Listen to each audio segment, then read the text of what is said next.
Hello दोस्तों, मैं आशीष आज आपके लिए लेकर आया हूँ एक नए बुक की समरी। आज हम नेपोलियन हिल द्वारा लिखी book think grow and rich के बारे में जानेंगे। इस बुक को लिखने की प्रेरणा अमेरिकी अरबपति और स्टील किंग एंड्रू कार्नेगी ने नेपोलियन हिल को दी थी। एंड्रू कार्नेगी ने न सिर्फ खुद को अरबपति बना लिया, बल्कि उन्होंने उन 20 लोगों को करोड़पति बनवा दिया जिनको उन्होंने अपना रहस्य सिखाया था। नेपोलियन हिल ने इस बुक को लिखने के लिए करीब 500 अमीर और सफल लोगों पर रिसर्च किया। नेपोलियन हिल ने इस रिसर्च में अपनी जिंदगी लगा दी ताकि वे इन सफल लोगों के संदेश को जीवन के हर क्षेत्र के ऐसे लोगों तक पहुंचा सकें जो अमीरी के एवज में अपने विचार और सुव्यवस्थित योजनाएं बनाने की इच्छा रखते हैं। हजारों लोगों ने अमीरी हासिल करने के लिए इस फिलॉसफी का प्रयोग किया है। सोचिए और अमीर बनिए की फिलॉसफी आपको इसके लिए तैयार करेगी। इंसान के विचार के साथ एक लक्ष्य, लगन और किसी चीज को पाने की इच्छा जुड़ी हो तो ये बहुत ही शक्तिशाली हो जाते हैं। तो चलिए इन बातों को 3 कहानियों से समझने की कोशिश करते हैं। विचार ही वस्तु है। Thoughts are things. यह सच है कि विचार ही वस्तु है और वे बेहद शक्तिशाली वस्तु है। जब उनके साथ निश्चित लक्ष्य हो, लगन हो और उनके सहारे दौलत या किसी दूसरी भौतिक वस्तु को हासिल करने की प्रबल इच्छा जुड़ी हो। महान अमेरिकी आविष्कारक थॉमस एल्वा एडिसन का नाम तो आप सभी ने सुना ही होगा। अमेरिका में एक साधारण से युवक एडविन सी बॉन्स ने एक पक्का इरादा किया कि वो महान एडिसन के साथ पार्टनरशिप करेगा। दोस्तों, यहाँ बॉन्स की इच्छा निश्चित थी। वो एडिसन के साथ काम करना चाहता था, उनके लिए काम नहीं करना चाहता था। एडविन सी बॉन्स ने ये तय कर लिया कि वो एडिसन का पार्टनर बनेंगे, लेकिन उनके साथ बहुत सारी समस्याएं थीं। पहली ये कि एडिसन उन्हें नहीं जानते थे और दूसरी कि वो इतने गरीब थे कि उनके पास रेल के किराए तक के पैसे नहीं थे। ये बाधाएं ज्यादातर लोगों की इच्छाएं ध्वस्त कर देती हैं और वे अपनी इच्छा को हकीकत में बदलने की कोशिश ही नहीं करते। एक दिन वह एडिसन की प्रयोगशाला में पहुंच गया और उसने कहा कि वह एडिसन का बिजनेस पार्टनर बनने के लिए आया है। उस युवक के हुलिये से एडिसन प्रभावित नहीं हुए थे क्योंकि उसका हुलिया बहुत ही खराब था। फर्क उसकी सोच से पड़ा। बॉन्स को पहली ही मुलाकात में एडिसन ने अपना पार्टनर नहीं बना लिया, परंतु उसे अपने ऑफिस में बहुत कम तनख्वाह पर काम पर रख लिया। महीने गुजरते गए। बॉन्स ने अपने दिमाग में जो महान लक्ष्य बनाया था उस लक्ष्य तक पहुंचाने वाली कोई घटना नहीं हुई, परंतु बॉन्स के दिमाग में महत्वपूर्ण बदलाव हुए। वे अपनी इस इच्छा को लगातार और अधिक प्रबल करते जा रहे थे कि एक दिन वे एडिसन के बिजनेस पार्टनर बनकर दिखाएंगे। उन्होंने खुद से यह नहीं कहा, अरे इससे क्या फायदा होगा, बेहतर ये होगा कि मैं अपना लक्ष्य बदल लूं और सेल्समैन का काम आजमा कर देखूं। इसके बजाय उन्होंने ये कहा कि मैं यहाँ एडिसन के साथ बिजनेस करने आया हूँ और मैं इस लक्ष्य को हासिल करके ही रहूंगा, चाहे इसके लिए मुझे अपनी सारी जिंदगी ही क्यों न लगानी पड़े। वे पूरी तरह से गंभीर थे। अगर लोग अपने लक्ष्य को निश्चित कर लें और उसे हासिल करने के लिए जुट जाएं, तो लोगों की किस्मत बदल सकती है। और एक दिन जब अवसर आया और ऐसी दिशा से आया जिसकी बॉस ने कल्पना भी नहीं की थी। अवसर हम इंसानों के साथ अक्सर इस तरह की चालबाजी करता है। अवसर पिछले दरवाजे से चुपचाप घुस आता है और अक्सर यह दुर्भाग्य या अस्थायी पराजय के भेष में आता है। शायद इसलिए बहुत सारे लोग अवसर को पहचान नहीं पाते हैं। एडिसन ने एक नया ऑफिस यंत्र बनाया था जिसे उस वक्त एडिसन डिक्टेटिंग मशीन के नाम से जाना जाता था। उनके सेल्समैन उस मशीन को लेकर उत्साहित नहीं थे। उन्हें यह विश्वास नहीं था कि इसे आसानी से बेचा जा सकता था। बॉन्स ने अपना अवसर देखा। यह अवसर चुपके से उनके जीवन में आया था, एक अजीब सी दिखने वाली मशीन में छुपकर, जिसमें बॉन्स और उनके आविष्कारक को छोड़कर किसी तीसरे की कोई रुचि नहीं थी। बॉन्स जानते थे कि वे एडिसन डिक्टेटिंग मशीन बेच सकते हैं। उन्होंने एडिसन को यह सुझाव दिया और उन्हें तत्काल अपना मौका मिल गया।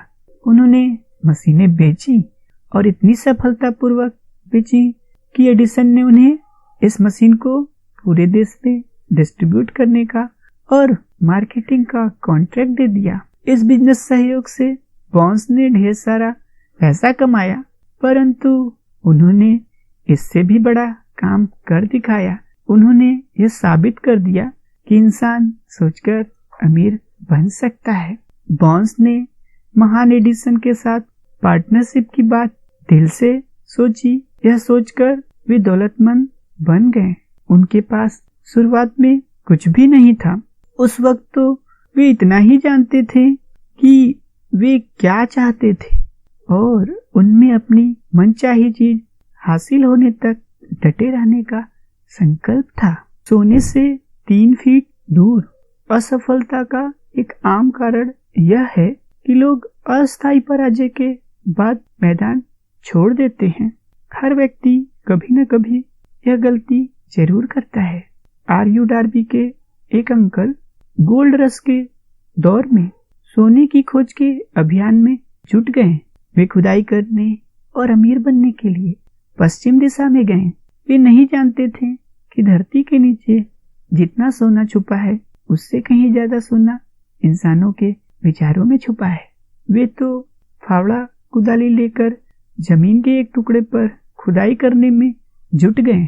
कई सप्ताह की मेहनत के बाद उन्हें चमकते हुए सोने की झलक दिखाई दी, परंतु उस सोने को सतह तक लाने के लिए मशीनों की जरूरत थी। चुपचाप उन्होंने खदान का मुंह ढक दिया और अपने घर वापस लौट आए। उन्होंने अपने रिश्तेदारों और कुछ दोस्तों को सोने की खुदाई में सफलता के बारे में बताया। उन्होंने मिलकर मशीनों को खरीदने के लिए आवश्यक धन जुटाया। अंकल और डार्बी खदान पर काम शुरू करने के लिए वापस लौटे। वहां यह पता चला कि उनकी खदान कोलोराडो की सबसे बढ़िया खदान थी। कच्ची धातु की कुछ खेपों में ही उनके सारे कर्जे उतर जाते। फिर भारी मुनाफे की बारी आती। खुदाई करने वाली मशीनें नीचे जा रही थी। डार्बी और अंकल की आशाएं आसमान छू रही थी। तभी अचानक कुछ हुआ। सोने की झलक गायब हो गई। वे इंद्रधनुष के आखिरी सिरे पर आ गए थे और अब सोना वहां नहीं था। वे खोदते रहे इस आशा में कि एक बार फिर सोने की झलक दिख जाए, परंतु उनकी सारी मेहनत बेकार गई। आखिरकार उन्होंने मैदान छोड़ने का फैसला किया। उन्होंने एक कबाड़ी को मशीनें कौड़ियों के मूल बेच दी और अपने घर वापस लौट आए। कबाड़ी ने एक माइनिंग इंजीनियर को बुलवाकर खदान का इंस्पेक्शन करवाया। इंजीनियर ने सलाह दी कि यह प्रोजेक्ट इसलिए असफल हुआ क्योंकि इसके मालिक यह नहीं जानते थे कि बीच में फॉल्ट लाइन आती है। उसके विश्लेषण के अनुसार सोने की झलक उस स्थान से मात्र 3 फुट नीचे थी जहां डार्बी ने खुदाई बंद की थी और इंजीनियर का अनुमान सच साबित हुआ। कबाड़ी को खदान से लाखों करोड़ों डॉलर का सोना मिला, सिर्फ इसलिए क्योंकि वह जानता था कि हार मानने से पहले विशेषज्ञ की सलाह लेना उचित होता है। लोगों के ना कहने के कारण मैं कभी नहीं रुकूंगा। बाद में मिस्टर डार्बी ने अपने इस नुकसान की कई गुना भरपाई कर ली जब उन्होंने यह खोज लिया कि इच्छा को सोने में बदला जा सकता है। यह खोज उन्होंने तब की जब वे जीवन बीमा बेचने के बिजनेस में आए। उन्हें याद था कि उन्होंने सोने से 3 फुट दूर ही हार मान ली थी। डार्बी ने इस अनुभव से सबक सीखा और वे अपने नए बिजनेस में खुद से ये कहा करते थे, मैं सोने से 3 फुट दूर रुक गया था, परंतु जब मैं लोगों से बीमा खरीदने के लिए कहता हूँ तो मैं सिर्फ इसलिए कभी नहीं रुकता क्योंकि उन्होंने ना कह दिया है। डार्बी ऐसे चुनिंदा लोगों में से एक बन गए जिन्होंने हर साल $1 मिलियन से अधिक का बीमा बेचा। उन्होंने सोने की खदान के बिजनेस के हार मानने के अनुभव से जुटे रहने का सबक सीख लिया था। किसी भी इंसान के जीवन में सफलता आने से पहले उसके जीवन में अस्थायी पराजय या असफलता जरूर आती है। जब आदमी पराजित हो जाता है तो सबसे आसान और तार्किक रास्ता यही होता है कि मैदान छोड़ दिया जाए, और ज्यादातर लोग यही करते हैं। इस देश के सबसे सफल 500 से ज्यादा लोगों ने राइटर को बताया कि उन्हें महान सफलता उस मोड़ पर मिली जब वे हार चुके थे और हारने के बिंदु से एक कदम आगे ही सफलता उनका इंतजार कर रही थी। असफलता बहुत चालाक और मजाकिया किस्म की होती है। इसे लोगों को तब गिराने में मजा आता है जब सफलता उनके बहुत करीब होती है। जब दौलत आती है तो इतनी तेजी से आती है और इतनी ज्यादा आती है कि आदमी हैरान हो जाता है कि गरीबी के इतने सालों में वह कहाँ छुपी हुई थी। यह वाक्य हैरान करने वाला है। यही नहीं, यह उस लोकप्रिय विश्वास के विरुद्ध भी है जिसका मानना है कि दौलत सिर्फ उन्हीं लोगों को मिलती है जो कड़ी मेहनत करते हैं और लंबे समय तक करते हैं। जब आप सोचकर अमीर बनने की शुरुआत करेंगे तो आप देखेंगे कि दौलत मानसिक अवस्था से, लक्ष्य की निश्चितता से शुरू होती है, चाहे उसमें कड़ी मेहनत हो या ना हो। आप और आप ही की तरह के हर व्यक्ति को यह जानने में रुचि लेनी चाहिए कि उस मानसिक अवस्था को कैसे हासिल किया जाए जिससे दौलत को आकर्षित किया जा सके। मानव जाति की एक खास कमजोरी यह है कि औसत आदमी असंभव शब्द का प्रयोग बहुत करता है। वह ऐसे सारे काम जानता है जो असंभव है। वह ऐसी सारी चीजें जानता है जिन्हें नहीं किया जा सकता। आइए अब अपनी तीसरी कहानी पर विचार करते हैं।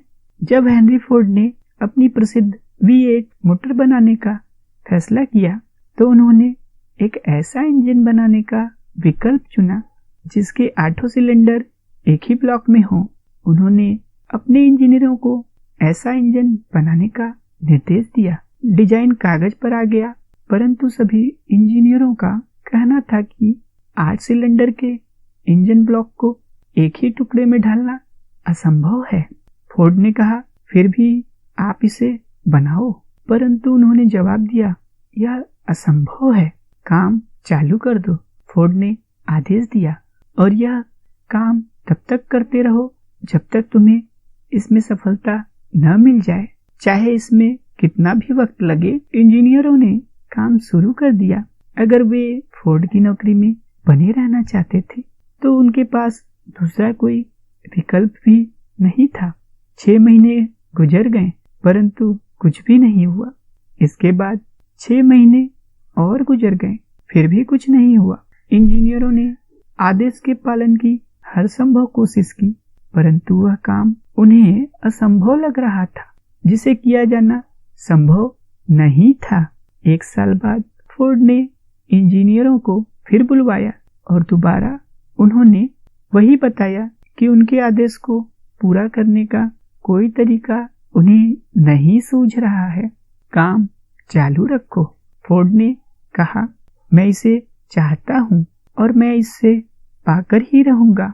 उन्होंने काम चालू रखा और फिर जैसे जादू की छड़ी से रहस्य प्रकट हो गया। फोर्ड की लगन एक बार फिर जीती। हेनरी फोर्ड इसलिए सफल हुए क्योंकि उन्हें सफलता के सिद्धांत मालूम थे और उन्होंने उन सिद्धांतों पर अमल किया था। इनमें से एक है इच्छा, यह जानना कि आपको क्या चाहिए। अगर आप ऐसा कर सकते हैं, अगर आप उन सिद्धांतों पर उंगली रख सकते हैं जिनकी वजह से हेनरी फोर्ड अमीर बने, तो आप उनकी उपलब्धियों की बराबरी कर सकते हैं। चाहे आप किसी भी व्यवसाय या रोजगार में हो, सफलता उन्हीं को मिलती है जो सफलता के बारे में जागरूक होते हैं। असफलता उन्हीं को मिलती है जो असफलता के बारे में जागरूक होते हैं। तो दोस्तों, आशा करता हूँ कि आपको ये वीडियो जरूर पसंद आया होगा। अगर वीडियो पसंद आया हो तो कमेंट बॉक्स में कमेंट जरूर करें, और अगर अभी तक अपने चैनल को सब्सक्राइब नहीं किया है तो सब्सक्राइब जरूर कर लें, जिससे आपको आगे आने वाली वीडियो आसानी से मिल सके। धन्यवाद।